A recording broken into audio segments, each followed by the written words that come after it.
সম্মানিত মুসলিম ভাইয়েরা, আল্লাহ রাব্বুল আলামিন সূরা তাওবা 112 নম্বর আয়াতের ভিতরে স্পষ্ট করে জানিয়ে দিয়েছেন, আত-তাইবুনাল আবিদুনাল হামিদুন। আমি আল্লাহ তাআলা মুমিনদের গুণগুলো আলোচনা করে দিলাম। যারা মুমিন দাবি করেছে, শুধু মুমিন বললেই চলবে না, এই পর্যায়গুলা তাদের কাজ করতে হবে, এই সেক্টরে তাদের কাজ করে তারপরে পরিচয় দিতে হবে। মুমিনদের 1 নম্বর গুণের কথা আল্লাহ তাআলা বললেন, আত-তাইবুন। তওবাকারী কারা? যারা তওবা করবে। প্রিয় ভাইরা, এখানে কেউ বুকে হাত দিয়ে বলতে পারবেন তার জিন্দেগির কোনো অপরাধ নাই? জিন্দেগিতে কোনো অপরাধ নাই, এমন কি কেউ বলতে পারবেন কোনোদিন অনাকাঙ্ক্ষিতভাবে একটা মিথ্যা কথা বলেন নাই, এক ওয়াক্ত নামাজ কাজা হয় নাই, অনাকাঙ্ক্ষিতভাবে কোনো মেয়ের দিকে তাকিয়ে ভালো লাগে নাই, এই সমস্ত সগীরা কবিরা কোনো অপরাধ নাই, কেউ বলতে পারবেন? তার মানে প্রত্যেকের জিন্দেগিতে ছোট হোক বড় হোক অপরাধ আছে না নাই? এই অপরাধ নিয়ে কবরে যাওয়া যাবে? ক্ষমা করায় নিতে হবে না? কার কাছে ক্ষমা চাইব? জোরে বলেন। আমার প্রিয় ভাইয়ারা, আল্লাহ তাআলা বললেন, বান্দা আমি আল্লাহ রাব্বুল আলামিনের কাছে তওবা করো। আমার কাছে যখন তুমি তওবা করবে, আমি আল্লাহ রাব্বুল আলামিন তোমার প্রতি খুশি হয়ে যাব। কেমন করে? ছোট্ট একটা এক্সাম্পল। একজন মানুষ মরুভূমিতে হাজার হাজার কিলোমিটার পথ অতিক্রম করার জন্য একটা ঘোড়া নিয়ে বের হয়েছে। মরুভূমির মাঝখানে হাঁটতে হাঁটতে মনে করেন 500 কিলোমিটার পার হয়ে গিয়েছে। ছোট্ট একটা গাছ পেল, গাছের ছায়ায় বসে গেল। একটু বিশ্রাম নেওয়ার জন্য কষ্ট হয়ে গিয়েছে, গাছের নিচে বসার সঙ্গে সঙ্গে হেলান দিয়েছে, ক্লান্ত শরীর, ঘুম এসে গিয়েছে। ঘুম থেকে ওঠার পরে দেখলো তার পাশে তার যে ঘোড়াটি ছিল, সরি যেই যানবাহন ছিল, এটা একটু পরে ঘুম থেকে ওঠার পরে দেখে নাই, তার থেকে বিদায় নিয়ে কোথায় যেন চলে গিয়েছে। ওই বেচারা কতটা টেনশনে পড়ে যায়, কারণ এখান থেকে যদি ঘোড়া না পায় সে কি করে তার গন্তব্যে পৌঁছাবে? না পারবে সে ব্যাক আসতে। এত বেশি টেনশনের মধ্যে পড়ে যাওয়ার পরে কিছুক্ষণ পরে হঠাৎ করে যদি দেখতে পায় তার ঘোড়াটি তার সামনে একটু সামনের দিকে হেঁটে হেঁটে তার দিকে আসতেছে, ওই বেচারা ওই মুহূর্তে যতটুকু আনন্দ ফিল করে, খুশি হয়ে যায়। আল্লাহ রাব্বুল আলামিন বলেছে, আমার কোনো বান্দা অপরাধ করার পরে যখন আমার কাছে ক্ষমা চায়, তওবা করে, আমি আল্লাহ তাআলা ওই হারিয়ে যাওয়া ঘোড়া পাওয়ার পরে মালিক যতটুকু খুশি হয়, আমার বান্দার প্রতি আমি আল্লাহ তার থেকে বেশি খুশি হয়ে যায়। প্রাণ খুলে বলেন না সুবহানাল্লাহ। আমার প্রিয় ভাইয়েরা, এজন্য তওবা করতে হবে। প্রত্যেকের জিন্দেগিতে অপরাধ রয়েছে, সেই অপরাধের থেকে কেমন করে তওবা করবেন? তওবা যদি আপনি করতে চান, 5টি শর্ত আপনার মেনে নিয়ে তারপরে তওবা করতে হবে। 1 নম্বর শর্ত হলো আপনার অপরাধ যা কিছু রয়েছে আল্লাহ তাআলার সামনে প্রেজেন্ট করে দিতে হবে। আল্লাহ, এই যে গালি দিয়েছিলাম, নামাজ ছেড়ে দিয়েছিলাম, জিনা করেছিলাম, আমি চুরি করেছিলাম, এই অপরাধগুলো আমি করেছি, আল্লাহর সামনে প্রেজেন্ট করে দাও। 2 নম্বরে হলো আল্লাহ তাআলার সামনে অনুতপ্ত হতে হবে। তারপরে আল্লাহ তাআলার কাছে অঙ্গীকার করতে হবে, আল্লাহ অপরাধগুলি জিন্দেগিতে আর কোনোদিন আমি করব না, ভুল হয়েছে, তুমি আমাকে ক্ষমা করে দাও। এই অপরাধের কাছে জীবনে আর কোনোদিন আসবে না। যেই কাজগুলির থেকে ক্ষমা চাচ্ছে ওইগুলি অন্তরের ভিতরে ঘৃণা নিয়ে আসবে। আমার প্রিয় ভাইয়ারা, 5টি শর্ত মেনে কোনো মানুষ যখন আল্লাহ তাআলার কাছে তওবা করতে পারে, আল্লাহ রাব্বুল আলামিন ঘোষণা দিয়েছেন, ওয়াতুবু ইলাল্লাহি জামিআন আইয়ুহাল মুমিনুনা লাআল্লাকুম তুফলিহুন। আল্লাহু আকবার। Repent to Allah that you might succeed. ওয়াতুবু ইলাল্লাহি জামিআন, আইয়ুহাল মুমিনুনা লাআল্লাকুম তুফলিহুন। আল্লাহ তাআলার কাছে তওবা করো, তাহলে সৃষ্টিকর্তা তোমাকে সাকসেসফুল বানিয়ে দিবেন। আমাদের জিন্দেগিতে অপরাধের শেষ নাই। এই 5টি শর্ত মেনে যদি কেউ তওবা করতে পারে, তাকে আল্লাহ তাআলা সফলকামী বানিয়ে দিবেন। প্রিয় ভাইয়েরা, কত অপরাধ করেছি। আমি আগেই বলেছি, কেউ বলতে পারবেন না জিন্দেগিতে কোনোদিন অপরাধ করেন নাই। আমি আপনাদেরকে তওবার বিষয়টি পরিষ্কার করে বুঝাই, দেখেন, একটু বোঝার চেষ্টা করেন। একজন মানুষ চুরি করেছে। যুবক ভাইয়েরা ভালো করে শোনো, মিথ্যা কথা বলেছো, ইফটিজিন করেছো, গালি দিয়েছো, পথ আটকায় দিয়েছো, মানুষদের প্রতি জুলুম নির্যাতন করেছো, আপনি মদ খেয়েছেন, গাঁজা খেয়েছেন, নামাজ ছেড়ে দিয়েছেন, গালি দিয়েছেন। জিন্দেগিতে এমন কোনো অপরাধ নাই যেটা আপনি করেন নাই। আপনার টেনশন নাই, কোনো ভয় নাই। আল্লাহ রাব্বুল আলামিন বলে দিয়েছে, বান্দা তুমি আমার কাছে তওবা করবে, ওয়াতুবু ইলাল্লাহি জামিআন আইয়ুহাল মুমিনুনা লাআল্লাকুম তুফলিহুন। আমি বান্দা তোমাদেরকে সফলকামী বানিয়ে দিব। কেমন করে সফলকামী বানিয়ে দিব? আল্লাহ রাব্বুল আলামিন বলে দিয়েছেন, ইল্লা মান তাবা ওয়া আমানা ওয়া আমিলা আমালান সালিহা ফাউলাইকা ইউবাদদিলুল্লাহু সাইয়্যাতিহিম হাসানাত ওয়া কানাল্লাহু গফুরুর রহিমা। আমার প্রিয় ভাইয়েরা, আপনি জিন্দেগিতে যত অপরাধ করেছেন, টেনশন করছেন, ভয় করছেন, হায় হায় আল্লাহ আমাকে ছাড়বে না। বাবাজি, আপনার ভয় নাই, টেনশন নাই, কোনো ভয় নাই। আপনার অপরাধ যদি পাহাড় সমমান হয়, আল্লাহ রাব্বুল আলামিন ঘোষণা দিয়েছে, বান্দা তুমি মনে রাখবে আমি আল্লাহ তাআলার ক্ষমার দরজা আসমান থেকেও বড়। জোরে বলেন না সুবহানাল্লাহ। এই যে আমার হাতের ভিতরে 2টা টিস্যু, দেখেন,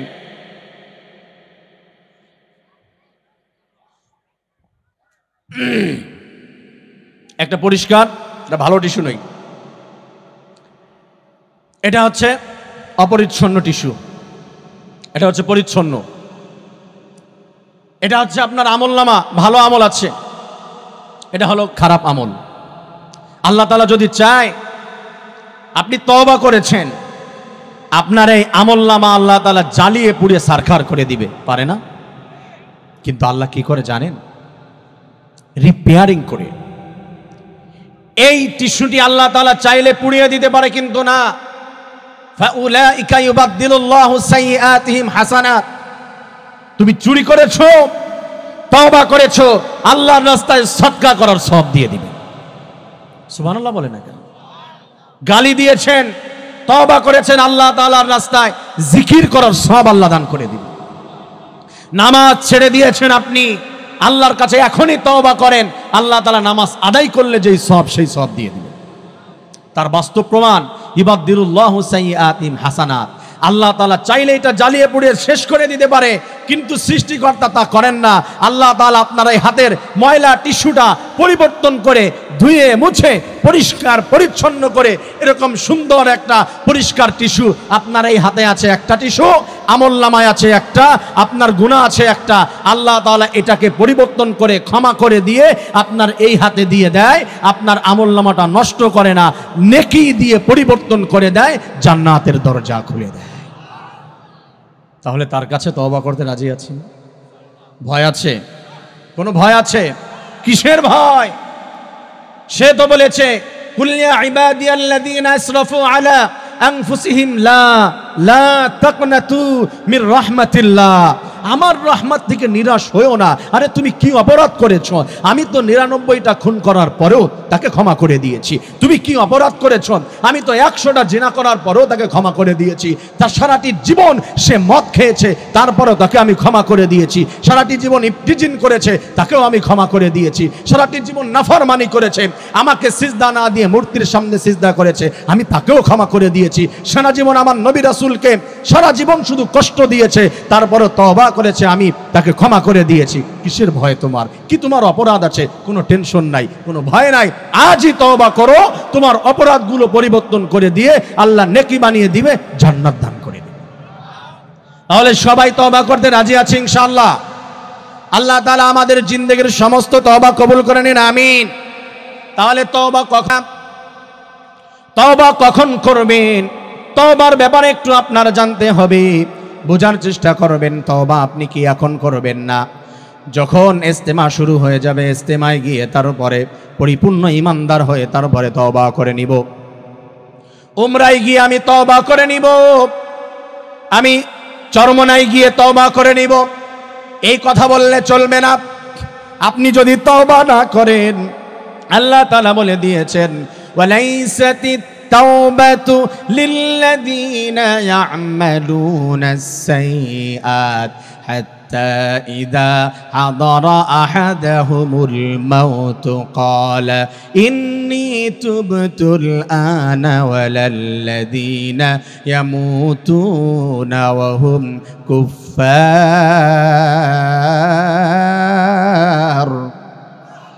আরো আসতে বলেন আল্লাহু আকবার।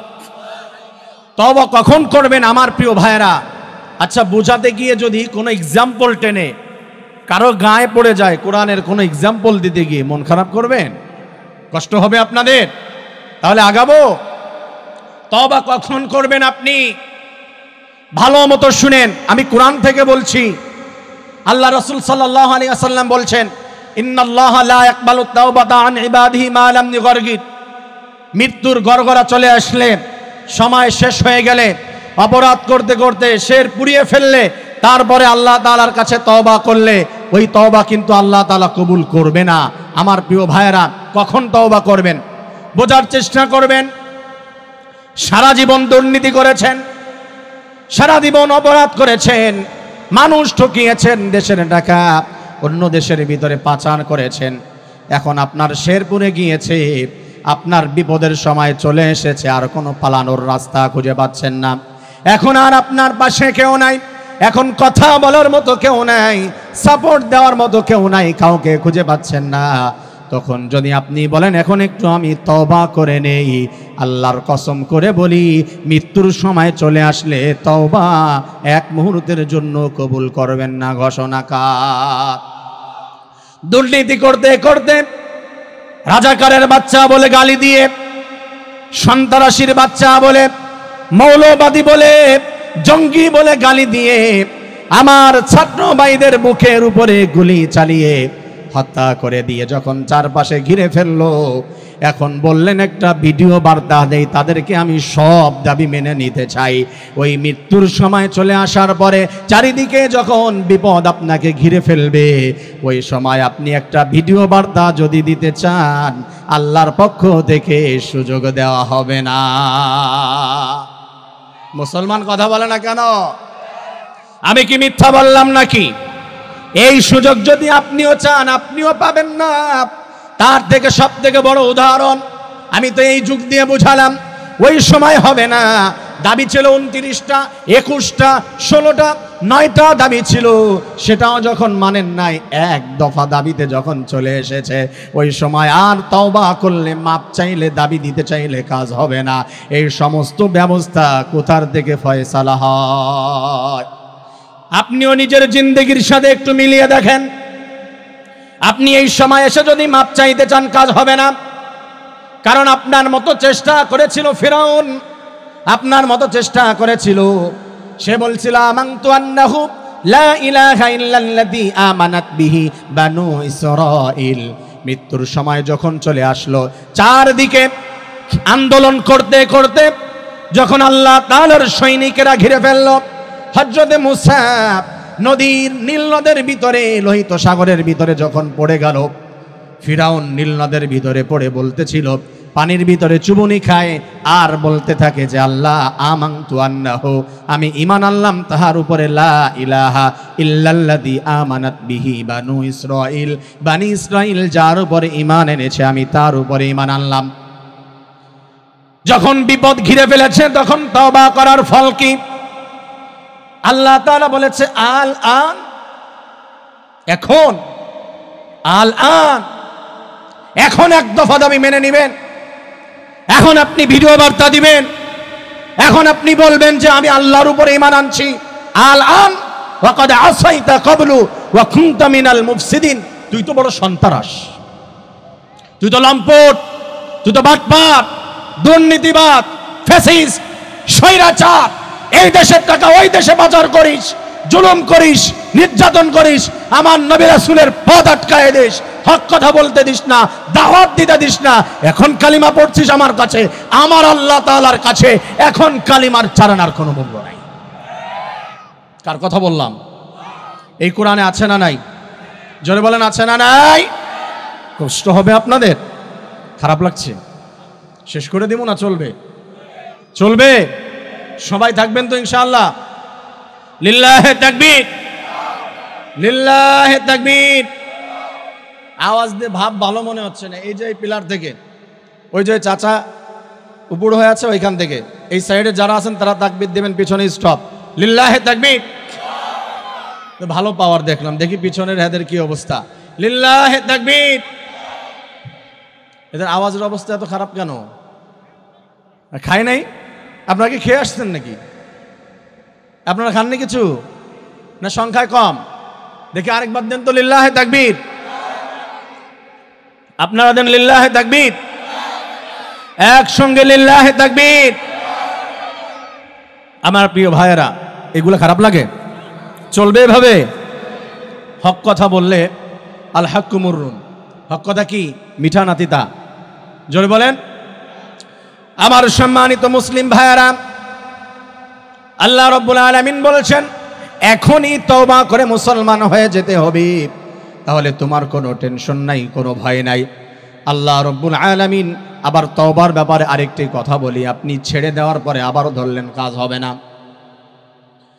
এই যে সাদ সাহেব আরেকজন নতুন বাতিল, নতুন আরেক আবির্ভাব হয়েছে স্বৈরাচারের।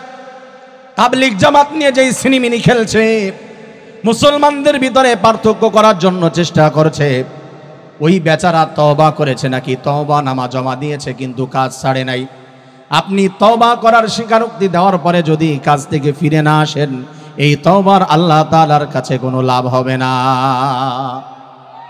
তওবা কেমন করে করবেন আমি একটু বলি, আমার বাস্তব জীবনী থেকে, মিথ্যা কথা বলছি না আপনাদের সামনে। আমাকে একটা লোক ফোন দিয়েছে, কত বড় তওবাকারী দেখেন, মেবি দুবাই বা অন্য কোনো রাষ্ট্র, বলে নাই, মনে নাই, XYZ যে কোনো রাষ্ট্র। আমাকে ফোন দিল, নাম্বারও আছে। ফোন দিয়ে বলতেছে, হুজুর আমি একটু আপনার কাছে তওবা করতে চাই, আপনার আলোচনা দেখে খুব ভালো লাগে। যে ভালো, আলহামদুলিল্লাহ। কেন তওবা করবেন? এক পর্যায়ে বলতেছে, হুজুর আমাকে একটু কালিমা পড়ায় মুসলমান বানায় দিবেন। আমি বলছি মুসলিম হবেন? আপনি মুসলিম না? বলছে হ্যাঁ, আবার নতুন করে মুসলিম হতে চাই। কেন? বলছে হুজুর আমি দেশ থেকে চলে আসছি, আমি একটা দল করতাম, দলের নাম নিতে হবে, বলতে হবে? হ্যাঁ, এমনি বুঝছেন না? বুঝা গেছে? ওই দল করতাম, ওই দলের যুবতে ছিলাম, মানে যুবলীগ বলে দিই। তা আমি যে কার্যক্রম করছি হুজুর, এটাতে আমার জান্নাতে যাওয়া সম্ভব না। আমার মনে হয় নতুন করে আবার মুসলমান হতে হবে, তওবা করতে হবে। আমি ওই লোকটাকে তওবা করিয়ে দিলাম। আমি একটু যাচাই বাছাই করার চেষ্টা করলাম, সত্য মিথ্যা কি, নাকি আমাকে কেনার চেষ্টা করতেছে। পরে তওবা করিয়ে কালিমা পড়ে মুসলিম বানায় দিলাম। কিছু আমলও নিল, কিভাবে কি চলবে আনুষঙ্গিক। এই তওবা করার পরে আমাকে যদি কেনার চেষ্টা করে, আমি কোন দলের কি করি, এরপরে এসে বিপদে ফেলানোর চেষ্টা করে। এরকম অনেকের তওবা আছে, বিপদে পড়ে যাওয়ার পরে তখন বলে যে না এটা করব না, এটা করব না। যখন বিপদ কেটে যায় আবার দেখে যে পূর্বে ফিরে যায়। এমন মানুষও আছে না নাই? এমন কিছু মুনাফিক আছে, আপনাদের আশপাশেও থাকবে, বলবে যে এই দল ছেড়ে দিয়েছি, এই কাজ ছেড়ে দিয়েছি, কিন্তু তাদেরকে বুকে নেওয়ার আগে একটু চিন্তা ভাবনা করে নেবেন। কথা ঠিক কিনা? প্রিয় ভাইয়েরা, তওবা করতে হবে মনে প্রাণে, এভাবে তওবা করতে হবে, আর কোনোদিন সেই অপরাধের কাছে যাওয়া যাবে না।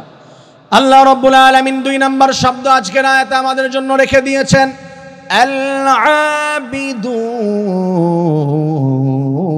আবিদুন। মানে হচ্ছে আল্লাহ তাআলা বলছে ইবাদত করবে বান্দা কার জন্য? জোরে বলেন কার জন্য? ইবাদত শব্দের সাধারণ অর্থ হলো কাজ করা।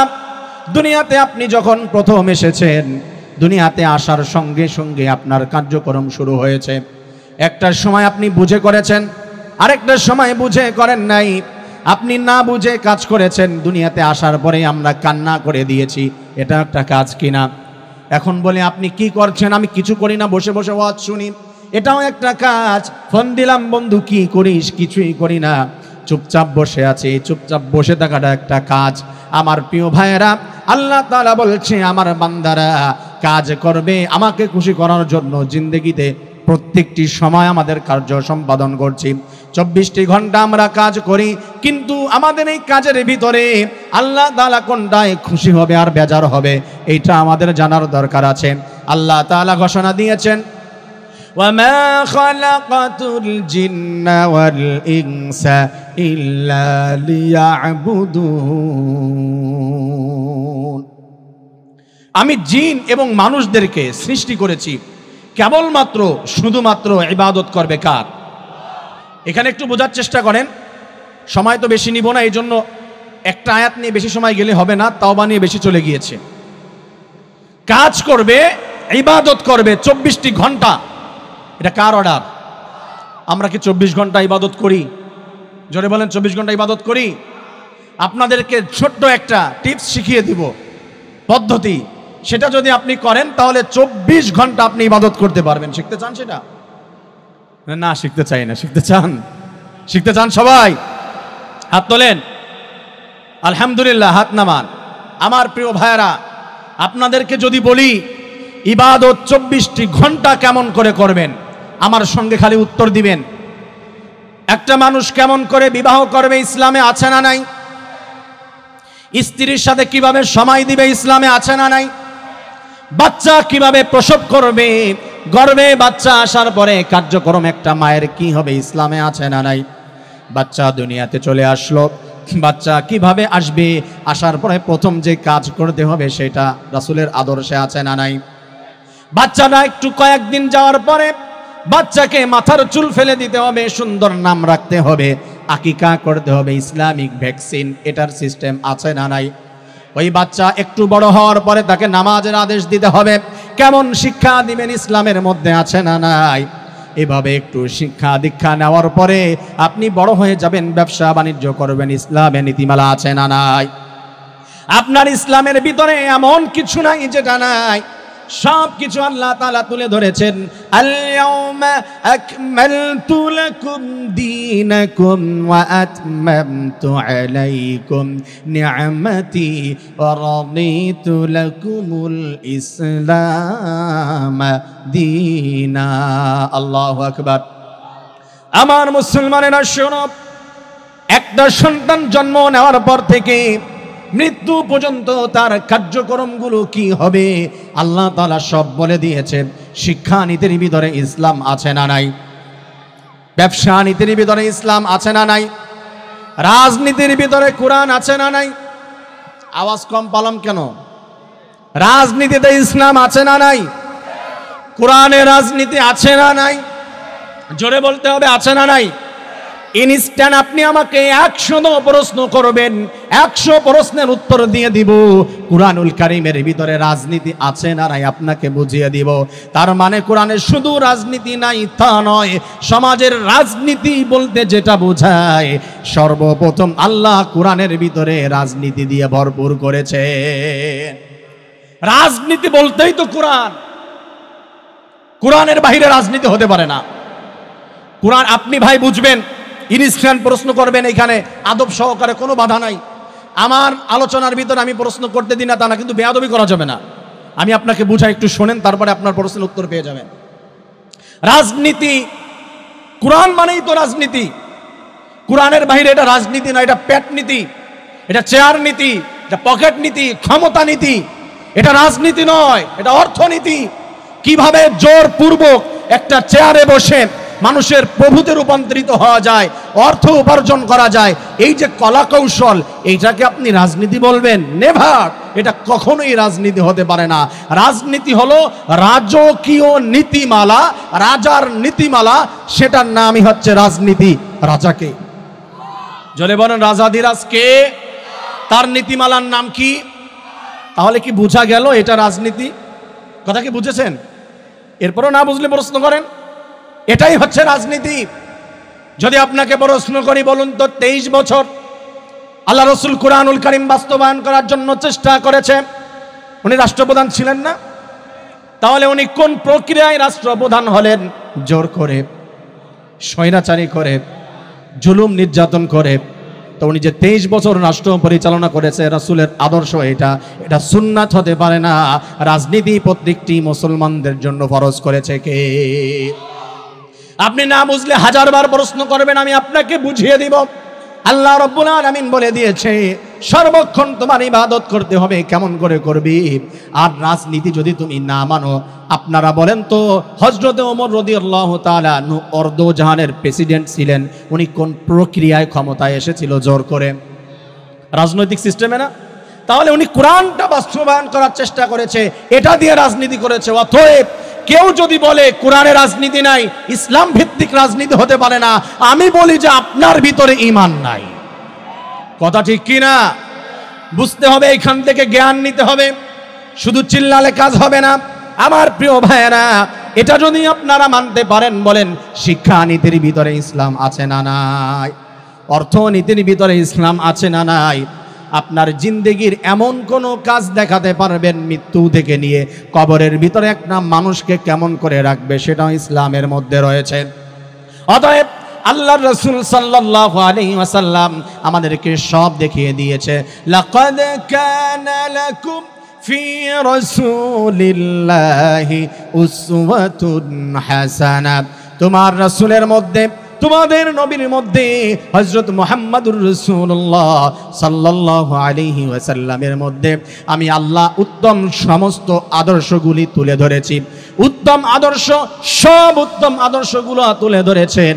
তার মানে রাসূলের আদর্শর বাইরে এই পৃথিবীতে আর সুন্দর আদর্শ হতে পারে না। রাসূলের আদর্শের বাইরে যদি সুন্দর আদর্শ হতে না পারে আমার প্রিয় ভাইয়েরা, তাহলে বলি রাসূল একটা মানুষ জন্ম থেকে নিয়ে শুরু করে মৃত্যু পর্যন্ত তার প্রত্যেকটি পর্যায়ে কার্যক্রম আছে না নাই? তাহলে এখন আসেন আসল কথায়।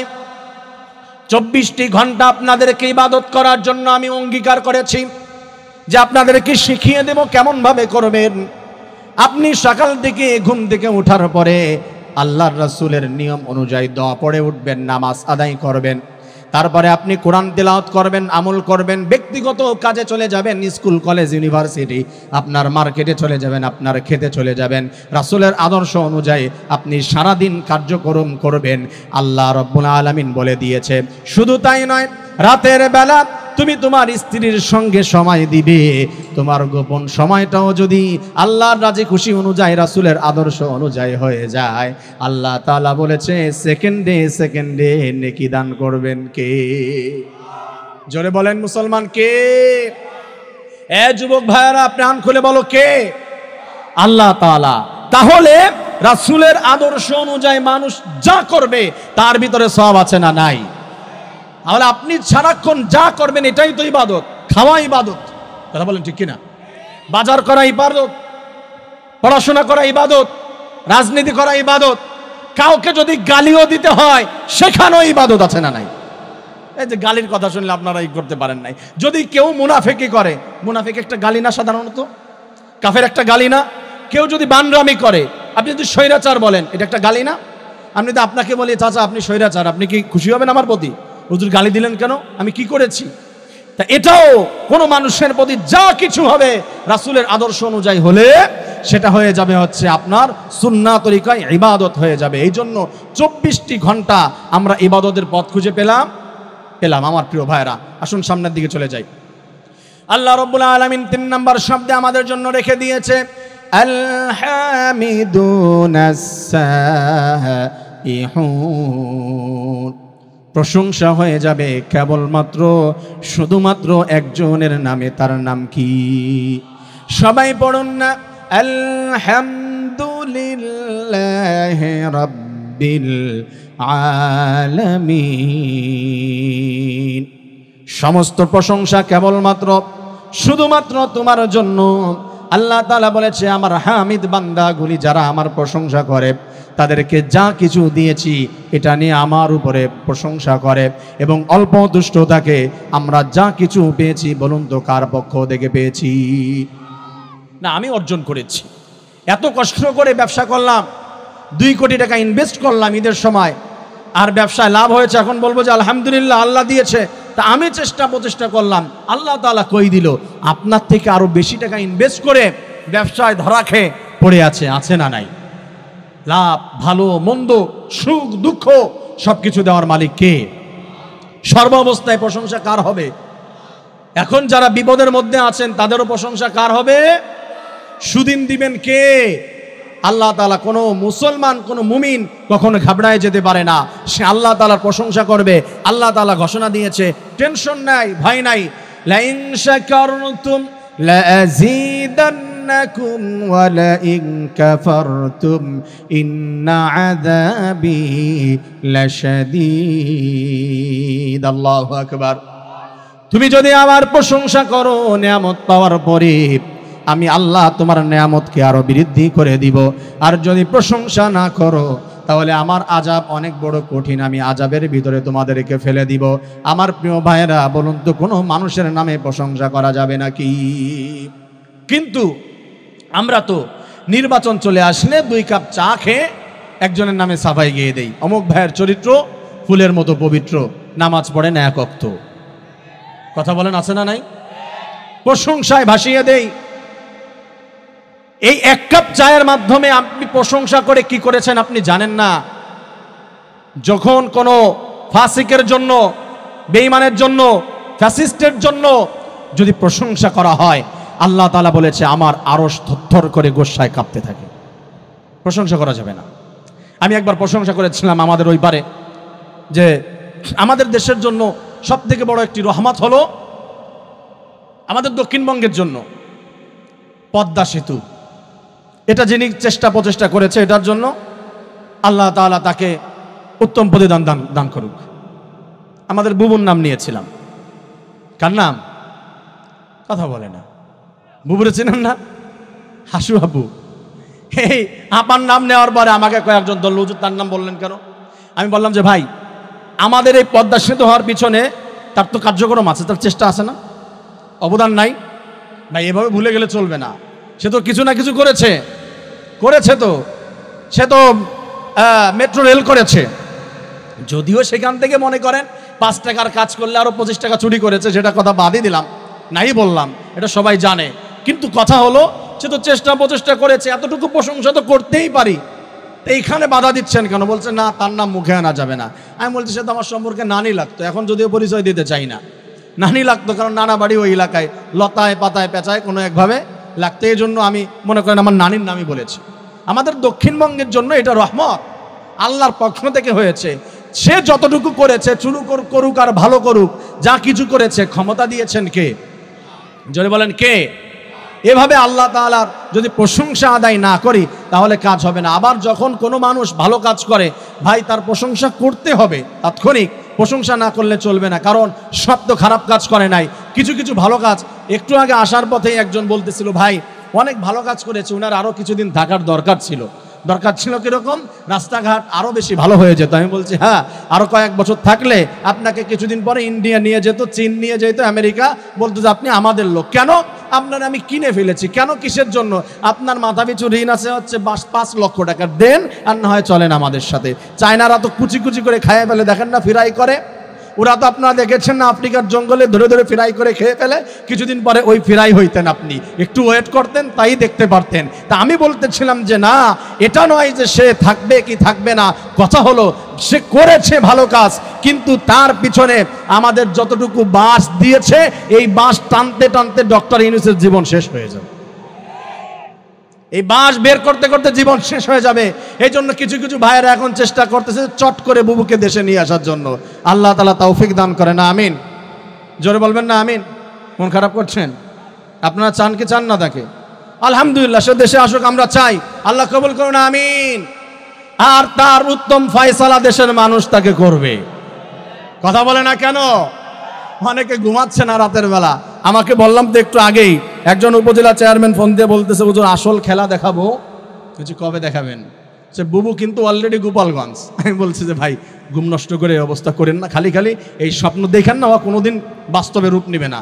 বলছে বুবু গোপালগঞ্জ, এবং 5 তারিখে আমাদের খেলা হবে। কেন? বলছে আমাদের আরেক বাপ আসতেছে ক্ষমতায়। কে? Donald Trump. 5 তারিখে খেলছে না, এই যে 10 তারিখে আপনারা দেখলেন কঠিন এক খেলা হয়েছিল। আমি নড়াইলে মাহফিল ছিল আমার, মাহফিলের ভিতরে সরাসরি বাধা দিয়েছে। বিএনপি এবং শিবিরের ভাইয়েরা, আওয়ামী লীগের যারা ছিল তারাও ইচ্ছা মতো সাইজ করছে, কারণ এদেরকে সুযোগ দেওয়ার কারণে মাথায় উঠে বসেছে। এখনো যদি কোথাও বেয়াদবি করে পায়েরটা খুলে ইচ্ছা মতো সাইজ করবেন, আর জীবনে কোনোদিন সাহস নেওয়ার চেষ্টা করবে না। কথা বলেন ঠিক কিনা? আজও যদি কেউ বাধা দেওয়ার চেষ্টা করে, আমাদের সামনে আশপাশে আছে না নাই? আছে তো সবার কাছে। কথা বলে না কেন? লিল্লাহে তাকবীর। মন খারাপ হচ্ছে ভাই? হ্যাঁ, আমি কারো ভৎসনা করছি, বাস্তবতা তুলে ধরছি, এতটুকু দরকার আছে। আল্লাহ তাআলা আমাদেরকে হিফাজত করুন, আমিন। আরো জোরে আমিন। পারবে তো না কিছুই পরিবেশ নষ্ট করতে পারবে আমার প্রিয় ভাইয়েরা। তা বলতেছিলাম যে প্রশংসা, যদি কেউ প্রশংসার কাজ করে অবশ্যই তার প্রশংসা করার দরকার আছে, কোনো সমস্যা নাই। আল্লাহ রাব্বুল আলামিন আমাদেরকে পরবর্তী শব্দ তুলে ধরেছেন আমাদের জন্য, আস-সাইহুন।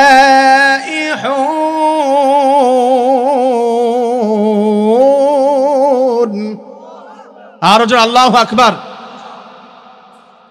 উনি হয়তোবা প্রেশার উঠেছে, কোনো একটা প্রবলেম হয়েছে, ভয় পাওয়ার কিছু না। আপনারা বসেন, আপনারা বসেন, সমস্যা নাই।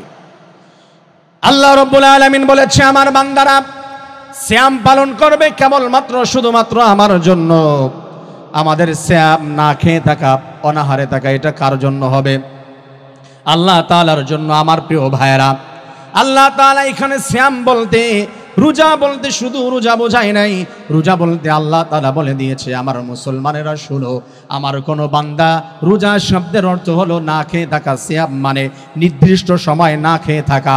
এইখানে নির্দিষ্ট সময় না খেয়ে থাকা বলতে মুফাসসিরিনে কিরাম বিভিন্ন ইঙ্গিত দিয়েছে। আল্লাহ তাআলার নির্দেশনা অনুযায়ী খাবার খাওয়া এবং নির্দেশনা অনুযায়ী খাবার থেকে বিরত থাকা।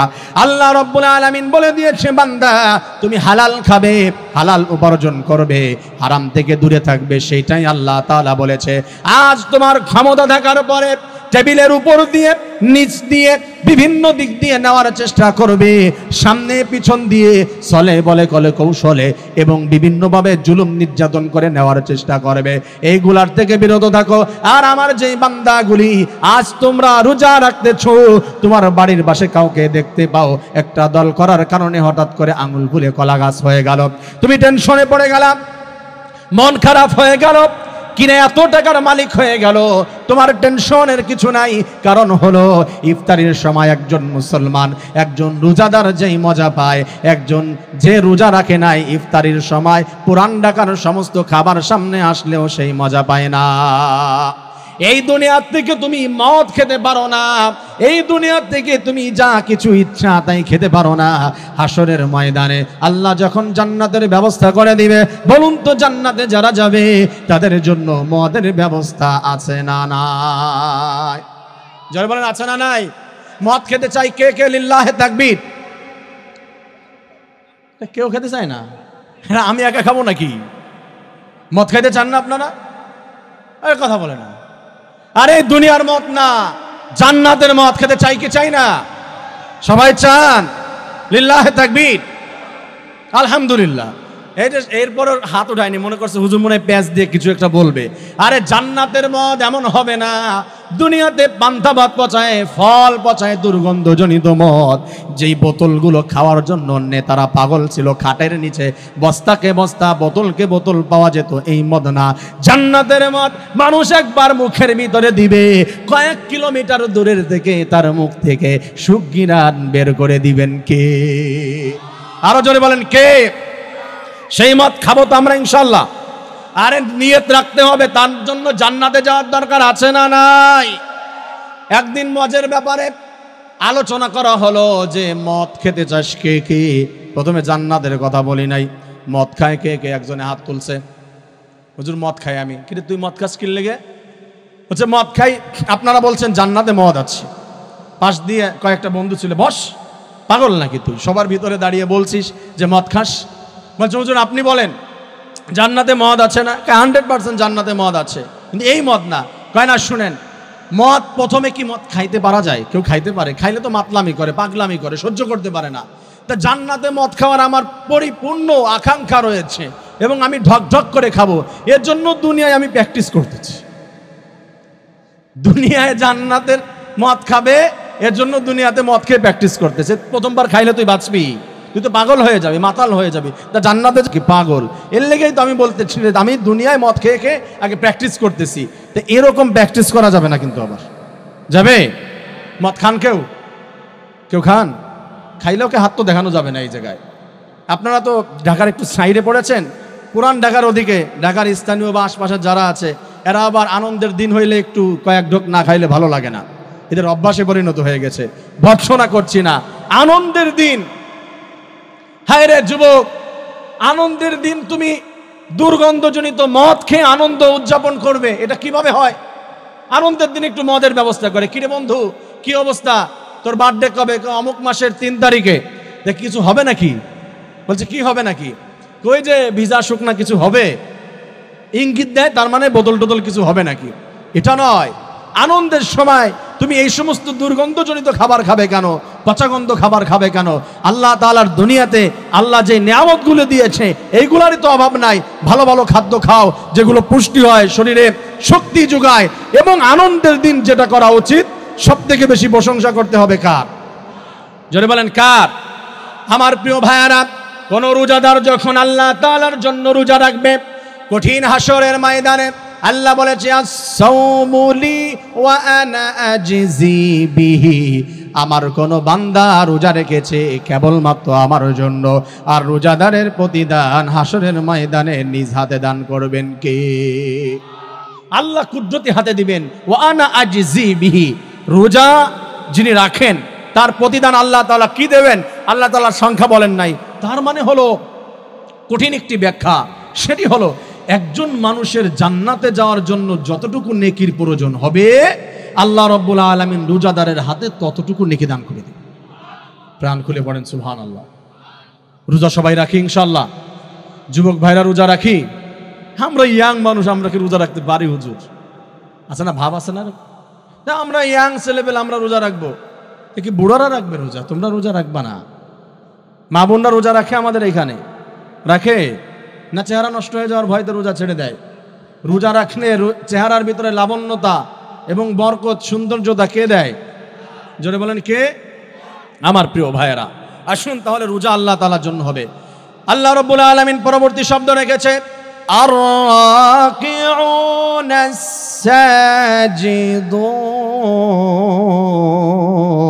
সাজিদুন। আর জোরে আল্লাহু আকবার। আল্লাহ বলেছে আমার বান্দারা আর-রাকিউন, রুকু করবে, সিজদা করবে। কার জন্য? নাকি লোক দেখানোর জন্য, মানুষ দেখানোর জন্য রুকু সিজদা হবে না, আল্লাহ তাআলার জন্য। কোন বান্দার যখন সিজদা হয়ে যায়, কোন বান্দা সিজদার ভিতরে গিয়ে আল্লাহ তাআলার কাছে যতগুলি দরখাস্ত করে, প্রত্যেকটি দরখাস্ত মুহূর্তের ভিতরে কবুল করে নেয় কে? এই সালাত, এই সিজদা, এই নামাজ নিয়ে আজ আমাদের দেশের ভিতরে তামাশা রাজনীতি আছে না নাই? জোরে বলেন আছে না নাই? এই নামাজ নিয়ে রাজনীতি। চেয়ারম্যান সাহেব, মেম্বার সাহেব নির্বাচনে দাঁড়িয়েছে, উনি এক আসরের নামাজ 3 মসজিদে আদায় করে। এক জায়গায় 3:45 নামাজ শেষ করে গেটের সামনে গিয়ে সালাম আলাইকুম, সালাম আলাইকুম, সালাম তো দিতে পারে না ভালো মতো, সালাম আলাইকুম, পাঞ্জাবি একটা পড়স। আবার হয়তো দক্ষিণ পাড়ায় দৌড় দে, তাড়াতাড়ি গাড়িতে স্টার্ট দে। কি স্যার কি করবেন? কারণ ওইখানে গিয়ে নামাজ ধরা লাগবে না। 4টায় নামাজে আবার সালাম আলাইকুম, ওইখান থেকে আবার দৌড় দে, উত্তরপাড়া চল। উত্তরপাড়ায় কয়টায় নামাজ? 4:30 নামাজ, ওইখানে নামাজ শেষ করে সালাম আলাইকুম। জীবনে কোনোদিন পাঞ্জাবিও দেখা যায় না, জীবনে নামাজেও দেখা যায় না। নির্বাচনে দাঁড়িয়ে পাঞ্জাবি পরে হাতে তসবিহ নিয়ে মাথায় টুপি নিয়ে ঘুরে বেড়াচ্ছে, মনে হচ্ছে যে উনি মনে হয় জিবরিল আলামিনের ছোট ভাই বাংলাদেশে ফিরে আসছে। কথা বলেন, এমন কিছু লিবাসদারি আমার দেশের ভিতরে শয়তান আছে না নাই? নির্বাচনের সময় এমন কিছু মুসল্লি দেখা যায় কি যায় না? নির্বাচনের পরে তার পাঞ্জাবিও নাই, টুপিও নাই, কিছুও নাই। এমন এমন মানুষ দেখা যায় আমার প্রিয় ভাইয়েরা। আর এরাই আমাদেরকে বলে ধর্ম ব্যবসায়ী। কি বলে? ধর্ম ব্যবসায়ী নাকি হুজুররা? হুজুররা যদি ধর্ম ব্যবসায়ী হতো কি বলে? এই যে ওয়াজ করে টাকা নেয়। কথা বলেন, ওয়াজ করে টাকা নেওয়া আছে না? হাদিয়া দেয় না? এই যে সম্প্রতি, এটা একটু বলি, দেখেন, শেষ করে দেবো, জাস্ট আমি বলে দিচ্ছি। প্রধান বক্তা আসছে, আলহামদুলিল্লাহ, আপনারা কেউ যাবেন না, ঠিক আছে? প্রধান অতিথি, ও আচ্ছা, অতিথি সাহেব আসছে, উনি আসবে, আলহামদুলিল্লাহ, আসুক। আমার প্রিয় ভাইরা, ধর্ম ব্যবসায়ী যদি আলেমরা হয়ে থাকে, ওয়াজ করে টাকা নেয়। আপনারা কি জানেন কিছু কিছু মাহফিলে নারায়ে তাকবীর, নারায়ে তাকবীর, প্রধান অতিথির আগমন, প্রধান অতিথির আগমন, নারায়ে তাকবীর, প্রধান অতিথির আগমন, মোহাম্মদ মাসুদ হাওলাদার সাহেবের আগমন, নারায়ে তাকবীর। এটা কিন্তু উনরাও পছন্দ করে না। স্যারকে জিজ্ঞেস করেন, উনি এটা পছন্দ করবে না, যে আলোচনার ভিতরে থামিয়ে দিয়ে তারপরে তাকে শুভেচ্ছা জানানো। যেটা আমি বলে দিয়েছি যে প্রধান অতিথি সাহেব আসতেছে, উনি এটা পছন্দ করবে না, কারণ আলোচনার মধ্যে এটা ঠিক না। আপনারা যে করছেন পরবর্তীতে এগুলো করবেন না, এটা ভালো দেখা যায় না। এটা আলোচনার একটা গতি আছে, এটা প্রবলেম হয়ে যায়। প্রিয় ভাইয়েরা, তারপরও সমস্যা নেই। মন খারাপ করছেন আপনারা? মন খারাপ করছেন? আরে কি এর তাকবীর দিবেন? প্রধান অতিথি সাহেবের জন্য একটা তাকবীর দেন তো, লিল্লাহে তাকবীর। তাকবীর তো আল্লাহর জন্য, কিন্তু সে এসেছে তাই আমরা আনন্দে তাকবীর দিচ্ছি। প্রশংসা কার? লিল্লাহে তাকবীর। প্রধান অতিথির আগমন। আচ্ছা, আলহামদুলিল্লাহ, হয়ে গেছে, মাঠ গরম। আমি বলতেছিলাম ধর্ম ব্যবসা নিয়ে, ছোট্ট করে আপনাদেরকে একটু বুঝাই। মসজিদে ইমামতি করা মানে মুফতি সাহেব ইমামতি করে টাকা নিয়েছে, এটা ধর্ম ব্যবসা? বলেন, কথা বলে না কেন? ওয়াজ করে টাকা নিয়েছে, এটা ধর্ম ব্যবসা না। ধর্ম ব্যবসা সেটাকে বলা হয় ধর্মকে পুঁজি করে ব্যক্তিগত উদ্দেশ্য হাসিল করা। যেই কাজটি করছে উদ্দেশ্য হাসিলের জন্য, এটা আসলে আল্লাহর জন্য নয়, রাসূলের জন্য নয়, ইসলামের জন্য নয়, নিজের জন্য এই কাজটি করছে, এটার নামই হচ্ছে ধর্ম নিয়ে ব্যবসা করা। তা আপনারা উদাহরণ দিবেন যে ওয়াজ করে টাকা নেওয়া, এটা ধর্ম ব্যবসা করা। আমি এখানে আসার সময় টাকা চেয়েছি কিনা জিজ্ঞাসা করেন তো? চাইনি, টাকা চায় না ম্যাক্সিমাম আলেমরা, কিন্তু চাওয়ারও দরকার আছে। আপনারা দেখেছেন সম্প্রতি আমাদের বাংলাদেশের সুরলা কণ্ঠের বাতিলের আতঙ্ক সুন্দর একজন আলোচক আব্দুল কাইয়ুম মেয়াজি, তার সাথে যে বেয়াদবি করা হয়েছে মাহফিলে হাদিয়া নিয়ে, টাকা কিন্তু চাওয়া হয় না, আর চাওয়ার দরকারও আছে, এটা চেয়ে নেওয়া জায়েজ। আমি মাহফিলে গিয়েছি, এমন মাহফিল 500 টাকা দিচ্ছে। এখান থেকে বাগেরহাট, ঢাকা থেকে বাগেরহাট গেলাম, 2 জন মানুষ, সাথে আমার মিডিয়া ছিল। বলুন তো কয় টাকা খরচ হতে পারে আমার? একটা মিডিয়াদেরকে আমরা প্রাথমিক পর্যায়ে মিডিয়াদেরকে টাকা দিয়ে নেই, প্রচার হবে দিনের, পরবর্তীতে তার পিছনে মিডিয়া এমনিতে থাকে। 500 টাকা যদি দেয়, তার অবস্থাটা কি হয়? কিছু বলেনি, পরবর্তীতে দাওয়াত দেওয়ার জন্য বলেছেন 3-4 বছর পরে। আমি বললাম যে ভাই আমার ডেট আছে, আমি দিতে পারবো না। এই যে তার সাথে যে হেনস্থা করা হয়েছে, বেয়াদবি করা হয়েছে। আপনি ডাক্তারের কাছে যান, সেখানে ফিক্স করা আছে গানের একজন শিল্পী আনবেন, নাচের একজন শিল্পী আনবেন, সেইখানে আপনাদের কোনো ফতোয়া নাই। কিন্তু একজন আলেমকে আনতে গিয়ে 50,000 টাকা, 1 লক্ষ টাকা বা 20,000 30,000 টাকা দিতে গেলে সেইখানে কন্ট্যাক্ট করলে সে ধর্ম ব্যবসায়ী বলে গালি দিবেন। সে ধর্ম ব্যবসায়ী আপনার গালি দিচ্ছেন মানে আপনার ইসলামের জ্ঞানের কমতি আছে, এটা ধর্ম ব্যবসায়ী হতে পারে না। ধর্ম ব্যবসায়ী যদি কাউকে বলতে হয়, তাহলে নিঃসন্দেহে ধর্ম ব্যবসায়ী বলবো তাদেরকে যারা ক্ষমতায় আসার পরে বলে আমরা দেশ চালাবো কোরআন দিয়ে, মদিনার সনদ দিয়ে দেশ চালানো হবে।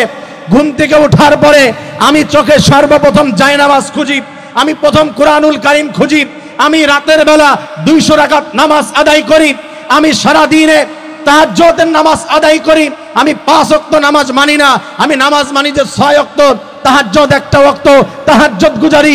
ইসলামের পক্ষে কথা বলে মানুষের সেন্টিমেন্ট নিয়ে আঘাত করে, এটাকে পুঁজি করে, মুসলমানদের আবেগকে পুঁজি করে ক্ষমতায় এসে যখন ইসলামকে গালি দেওয়া হয়, যখন আলেমদেরকে আয়না ঘরে নেওয়া হয়, যখন হক কথা বললে হাতে হাত কলা পরানো হয়, আমরা বলতে চাই ওই সমস্ত তাহাজ্জুদ গুজারি যারা মুখে দাড়ি রাখে, যাদের নামে দরবেশ বলে, বিপদে পড়ে যাওয়ার পরে দাড়ি কেটে ফেলে, টুপি মাথায় থাকে না, জামা কাপড় খুলে পালানোর চেষ্টা করে, মদিনার সনদে দেশ চালানোর নাম দিয়ে বাংলাদেশের মানুষের ভোট নিয়ে ক্ষমতায় এসে তারপরে ইসলামকে মাইনাস করে দেওয়ার স্বপ্ন দেখে, দিল্লির আইনগুলো দেশে বাস্তবায়ন করতে চায়, মদিনার সনদের একটা ধারাও মুখস্থ নাই, দেশে বাস্তবায়ন করতে চায় না, দিল্লির দাদাবাবুদের আইনগুলো বাস্তবায়ন করতে চায়, নিঃসন্দেহে এই দেশে তারাই হলো ধর্ম ব্যবসায়ী।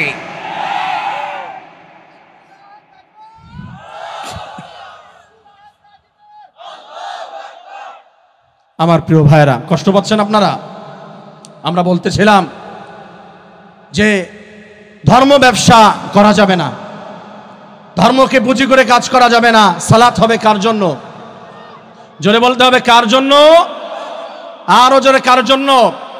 কুল ইন্না সালাতি ওয়া নুসুকি ওয়া মাহইয়ায়া ওয়া মামাতি লিল্লাহি রাব্বিল আলামিন। আল্লাহু আকবার। আমার সালাত,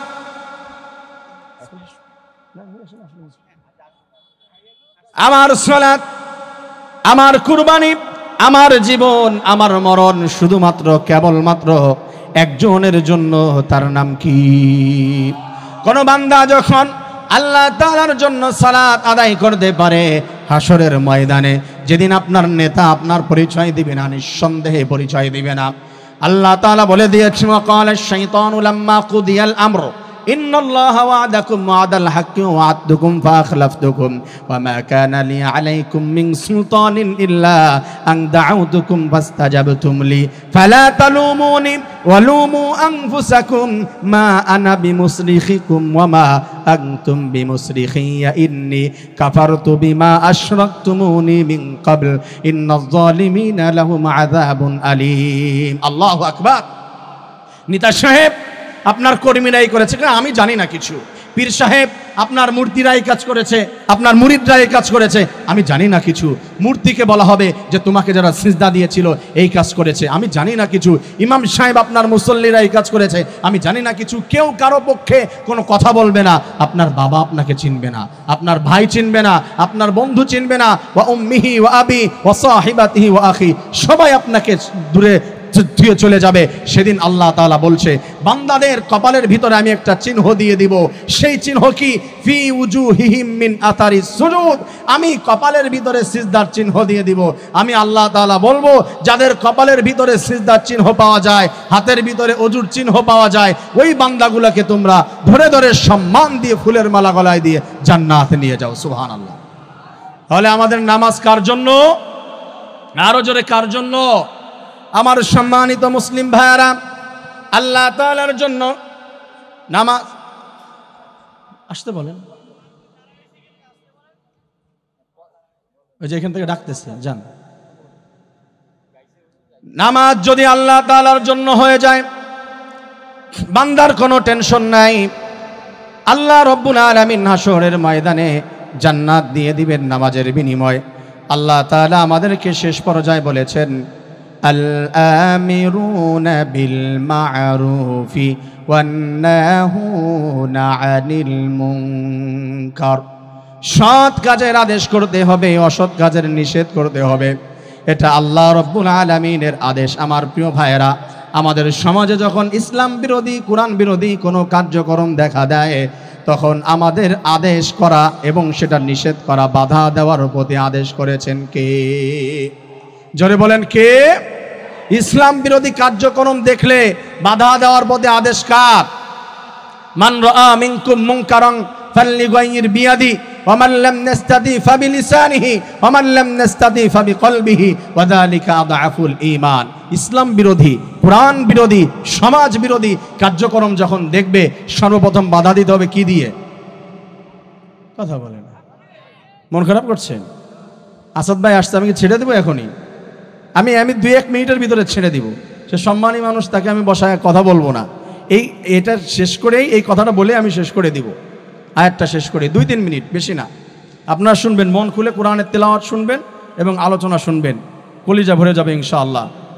আমার প্রিয় ভাইয়েরা, বলতেছিলাম হাত দিয়ে বাধা দিতে হবে। সেটা যদি ক্ষমতা আপনার না থাকে, কমপক্ষে জবানের মাধ্যমে আপনার বলতে হবে যে এই দেশের ভিতরে যারা সমকামিতার প্রমোট করে, যারা সমকামিতা প্রতিষ্ঠা করতে চায়, যারা অর্ধউলঙ্গ করে মেয়েদেরকে পর্দার সামনে নিয়ে আসে, যারা আমাদের বাংলাদেশের কওমি মাদ্রাসার সারে তাজ আহমদ শফি সাহেবকে তেতুল হুজুর বলে, যারা শাপলা চত্বরে ইসলামকে প্রতিষ্ঠা করার জন্য ইসলামী দাবি নিয়ে মুসলমানেরা যখন শাপলা চত্বরে গিয়েছিল, তাদেরকে যখন ফ্যাসিস্ট মেরে বের করে দিয়েছিল, তখন বলেছে যাক শাপলা চত্বর পরিষ্কার হয়ে গিয়েছে। যারা এই দেশের ভিতরে অপকর্মের প্রমাণ দিয়েছে এইভাবে যে আমাদের দেশটাকে আমেরিকা থেকে হার মানিয়েছে, এত জঘন্যভাবে প্রমাণ করেছে আমাদের দেশটাকে, এবং বিভিন্ন সময় আলেম বিদ্বেষী কথা বলেছে, ইসলাম বিদ্বেষী কথা বলেছে, এদেরকে যখন উপদেষ্টা বানানোর প্রচেষ্টা করা হবে এবং উপদেষ্টা বানানোর ষড়যন্ত্র করা হবে, সেইখানে বসিয়ে দিবে আমাদের মুসলমানদের পক্ষ থেকে কথা আসবে, কোনো ইসলাম বিদ্বেষী, কোরআন বিদ্বেষী, আলেম বিদ্বেষীকে আমাদের দেশের উপদেষ্টা হিসাবে আমরা দেখতে চাই না। কথা বলতে হবে, ঠিক কিনা?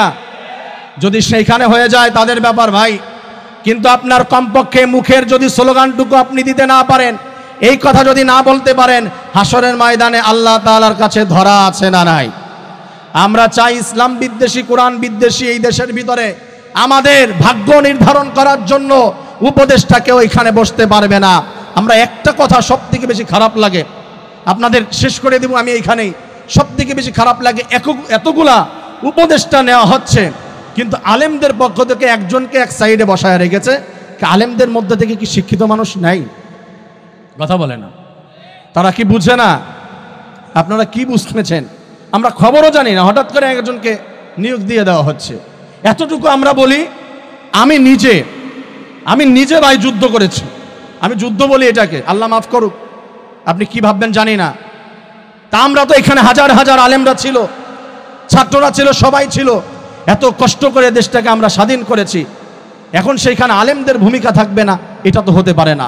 আলেমদের থেকে এমন বড় বড় শিক্ষিত আছে যারা ইউনিভার্সিটিতে পড়াশোনা করেছে, কওমিতে, আলিয়াতে, সব জায়গায় পড়াশোনা করেছে, সব বুঝে পৃথিবীতে যা কিছু চলতেছে।